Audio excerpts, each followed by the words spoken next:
Thank you, Mr. Speaker, and I thank the member for St. John's East. I wished I shared his enthusiasm that the current government has a climate plan. It doesn't.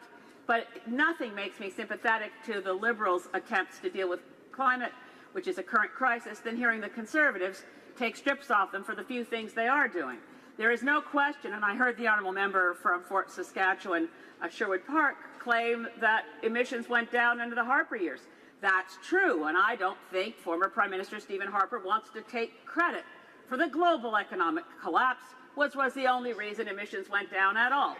They began to go right back up as soon as the economy recovered.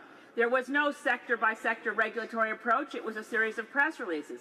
But this government can't claim credit for targets that meet the Paris Agreement when we have not updated our target in light of the science, because the Paris Agreement was negotiated 6 months after Stephen Harper set the current target to 2030, which is unchanged under this government.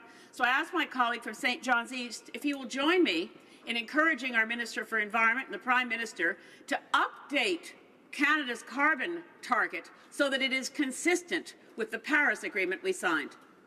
The honourable member for St. John's East in 45 seconds. Thank you, Mr. Speaker. The first thing I would note, and I thank the member for her remarks from Saanich Gulf Island, is that in addition to the recession, there's also the initiatives that were taken by individual provinces such as Ontario with the reduction of coal.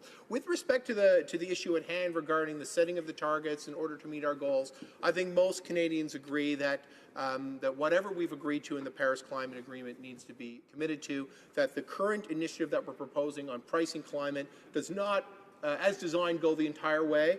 It needs to be buttressed with other available efforts that we're making to reduce emissions through innovation, through greening of government, and through the other laundry list of initiatives that I mentioned during my comments. And if the member for Saanich Gulf Islands feels that that's not enough and we need to do more, I think the science over time between now and 2030 will bear that out. Thank you.